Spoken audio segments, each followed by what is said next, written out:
कहानी की शुरुआत में हमें एक चिंपैंजी दिखाया जाता है। ये चिंपैंजी जो गेम खेल रहा है उसे हनोई का टावर कहते हैं। इंसान अगर 4 लेयर का टावर पूरा करते हैं तो कम से कम 15 स्टेप्स लगते हैं। लेकिन इस चिंपैंजी ने इसे सिर्फ 2 बार खेला और 20 स्टेप्स के अंदर ही इसे सॉल्व कर दिया। ये चिंपैंजी इतना होशियार कैसे है? दरअसल इसे विल द्वारा बनाई गई एक जीन दवा का इंजेक्शन दिया गया था। विल एक साइंटिस्ट है और उसने ये दवा मूल रूप से अल्जाइमर नामक बीमारी का इलाज करने के लिए बनाई थी। इस बीमारी का शिकार विल के पिता थे, जिन्हें वह ठीक करना चाहता था। इस बीमारी का प्रभाव यह होता है कि इंसान अपनी याददाश्त खोने लगता है। उसने चिंपैंजी के शानदार नतीजों का इस्तेमाल करके बोर्ड ऑफ डायरेक्टर्स से इंसानों पर ट्रायल करने की अनुमति मांगी।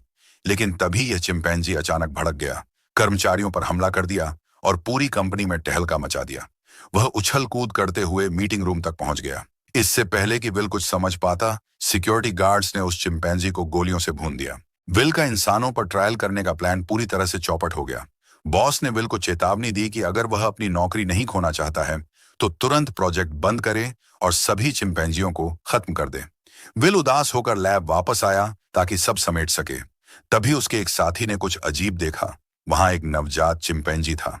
पता चला कि मादा चिंपैंजी का गुस्सा हमला करने के लिए नहीं था, बल्कि वह एक मां के रूप में अपने बच्चे को बचाने की कोशिश कर रही थी। विल बहुत दयालु था, इसलिए वह उस छोटे चिंपैंजी को अपने घर ले आया।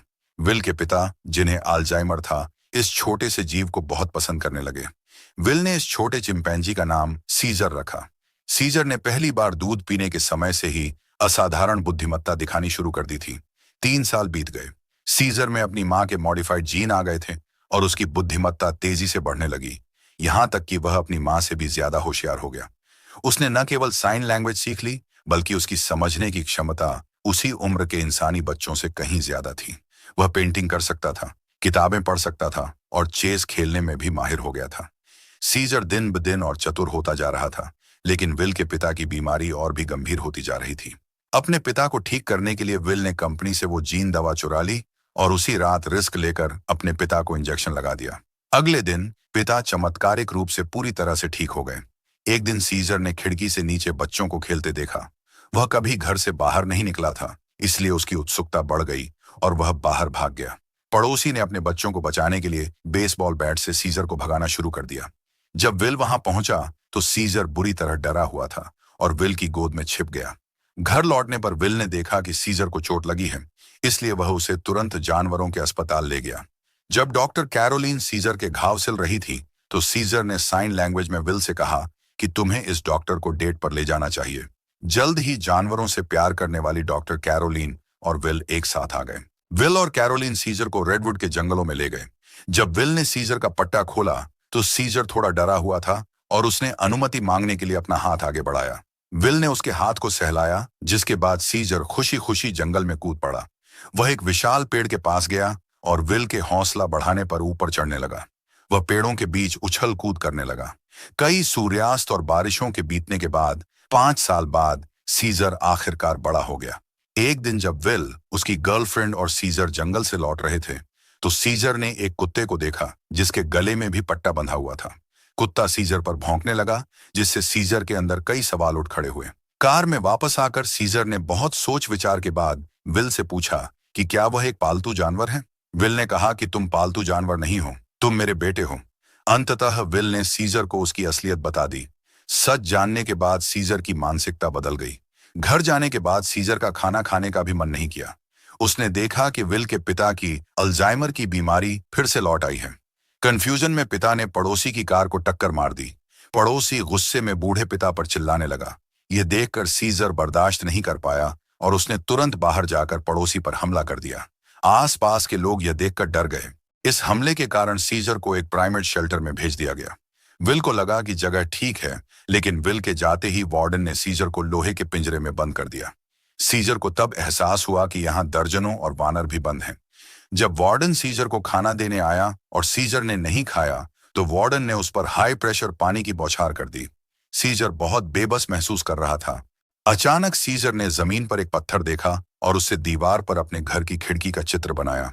सीजर को अपने घर की बहुत याद आ रही थी। दूसरी तरफ विल ने अपनी कंपनी में वापस जाकर अपने बॉस को बताया कि उसने अपने पिता पर दवा का इस्तेमाल किया था।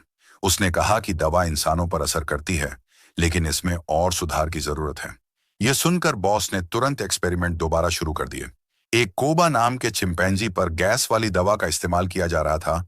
तभी गलती से एक कर्मचारी ने उस गैस को सांस के जरिए अंदर खींच लिया। शुरुआत में किसी ने ध्यान नहीं दिया, लेकिन प्रयोग के बाद कोबा की बुद्धिमत्ता काफी बढ़ गई। जिस कर्मचारी ने गैस सूंघी थी, उसकी हालत खराब होने लगी और वह खून खांसने लगा। इधर शेल्टर में सीजर ने पहली बार ग्रुप एक्टिविटी में हिस्सा लिया, जहां अल्फा वॉर्नर ने उस पर हमला कर दिया और उसे बुरी तरह पीटा गया। अगले दिन विल सीजर से मिलने आया। विल ने बताया कि कोर्ट की परमिशन के बिना वह उसे घर नहीं ले जा सकता। सीजर समझ गया कि अब उसे खुद ही कुछ करना होगा। रात के समय जब वार्डन अपने दोस्तों के साथ शराब पी रहा था, सीजर ने जानबूझकर उन्हें उकसाया और चुपके से उनका औजार चुरा लिया। देर रात सीजर ने अपने बनाए हुए औजार से पिंजरे का दरवाजा खोल लिया। उसने सबसे पहले एक विशाल गोरिल्ला को आजाद किया, जो कभी पिंजरे से बाहर नहीं निकला था। फिर उसने अल्फा वानर को चुनौती दी और उसे हरा दिया। अल्फा वानर ने भी हार मान ली और अपना हाथ आगे बढ़ा दिया। अब सीजर शेल्टर के सभी वानरों का नया लीडर बन चुका था। उसी रात विल के पिता ने दुनिया को अलविदा कह दिया और संक्रमित कर्मचारी की भी घर पर मौत हो गई। अगले दिन विल ने बॉस से कहा कि यह दवा इंसानों के लिए खतरनाक हो सकती है, लेकिन बॉस के दिमाग में सिर्फ पैसा था और उसने दवा का बड़े पैमाने पर उत्पादन शुरू कर दिया था। गुस्से में विल ने नौकरी छोड़ दी और सीजर को घर ले जाने के लिए शेल्टर पहुंचा, लेकिन सीजर ने खुद अपना पिंजरा बंद कर लिया और विल के साथ जाने से इनकार कर दिया। अगले दिन एक औरंगुटान ने सीजर से कहा कि भले ही वो लीडर बन गया है, लेकिन बाकी वानर अभी भी नासमझ हैं। यह सोचकर सीजर रात को रोशनदान से बाहर निकला, चुपके से विल के घर गया और फ्रिज से बची हुई जीन दवा निकाल लाया। शेल्टर लौटकर सीजर ने गैस के कैन खोल दिए और सभी वानरों के अंदर वह दवा पहुंचा दी। अगले दिन जब वार्डन ने देखा तो उसे अंदाजा नहीं था कि सीजर के नेतृत्व में अब ये वानर एक बुद्धिमान सेना बन चुके हैं। जब सभी वानर अपने पिंजरों में चले गए, सीजर वहीं खड़ा रहा। वार्डन उसे सबक सिखाने के लिए इलेक्ट्रिक बैटन लेकर अंदर गया, लेकिन सीजर ने उसका हाथ पकड़ लिया और अपनी पहली इंसानी आवाज में चिल्लाया। यह देखकर सब हैरान रह गए। सीजर ने वार्डन को बेहोश कर दिया और सभी वानरों को आजाद कर दिया। वार्डन ने फिर से हमला करने की कोशिश की, लेकिन सीजर ने उस पर हाई प्रेशर पानी की बौछार कर दी। कोई रुकावट न होने पर सीजर अपनी वानर सेना को लेकर शहर की ओर निकल पड़ा। पुलिस हरकत में आ गई और विल भी अपनी गर्लफ्रेंड के साथ कार से उन्हें ढूंढने निकल पड़ा। वानर सेना सीधे जेनेटिक कंपनी में घुस गई, सारे उपकरण तोड़ दिए और एक्सपेरिमेंट के लिए रखे गए सभी वानरों को आजाद कर दिया। इसके बाद वानर सेना चिड़ियाघर पहुंची, जहां उस विशाल गोरिल्ला की मदद से उन्होंने वहां के जानवरों को भी आजाद कर अपनी सेना में शामिल कर लिया।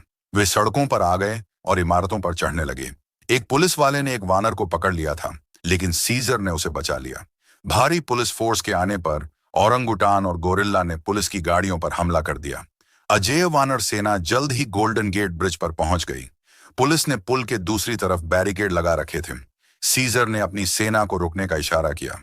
उसने एक टीम को पुल के ऊपर से, दूसरी टीम को पुल के नीचे से भेजा और खुद कुछ वानरों के साथ सामने से आगे बढ़ा। पुलिस ने गोलियां चलानी शुरू कर दी। गोरिल्ला ने पुलिस वालों को उठा उठाकर फेंका, लेकिन उन्होंने जान से नहीं मारा, सिर्फ डराने के लिए दहाड़ा। सीजर के इशारे पर वानरों ने एक बस को धक्का देकर पलट दिया और उसे एक ढाल की तरह इस्तेमाल किया। कोहरे का फायदा उठाकर पुल के ऊपर और नीचे से गए वानरों ने अचानक हमला कर दिया। पुलिस इस हमले का सामना नहीं कर पाई और 10 सेकंड के भीतर ही वहां से भाग खड़ी हुई। जैसे ही वानर जीत का जश्न मना रहे थे, विल वहां पहुंच गया। उसने सीजर को आवाज दी, लेकिन तभी एक हेलीकॉप्टर आ गया और अंधाधुंध फायरिंग शुरू कर दी। गुस्से में सीजर ने उन पर चैन से हमला किया, लेकिन एक पुलिस वाले ने सीजर पर गोलियां चलानी शुरू कर दी। गोरिल्ला ने सीजर की जान बचाने के लिए सीजर को धक्का दिया और वो सारी गोलियां उसने अपने ऊपर ले ली। फिर उस हेलीकॉप्टर पर छलांग लगा दी। हेलीकॉप्टर अपना नियंत्रण खोते ही क्रैश हो गया। हेलीकॉप्टर के क्रैश होने के साथ ही उस बहादुर गोरिल्ला की भी मौत हो गई। हेलीकॉप्टर में बैठा जेनेटिक्स कंपनी का बॉस घायल हो गया था। उसने मदद की भीख मांगी, लेकिन कोबा ने हेलीकॉप्टर को धक्का देकर बॉस को नीचे गिरा दिया। मरते मरते भी बॉस चिल्लाया कि वीडियो को लाइक जरूर करना। अंत में सीजर और उसकी वानर सेना रेडवुड के जंगल में पहुंच गई। विल उनके पीछे आया और उसने सीजर से घर वापस चलने को कहा। सीजर ने विल के पास आकर उसे गले लगाया और बोला, सीजर घर पर ही है। विल हैरान रह गया, लेकिन सीजर की भावना को समझ गया। इसके बाद सीजर ने जंगल में अपनी नई दुनिया बसाई और एप्स का लीडर बन गया।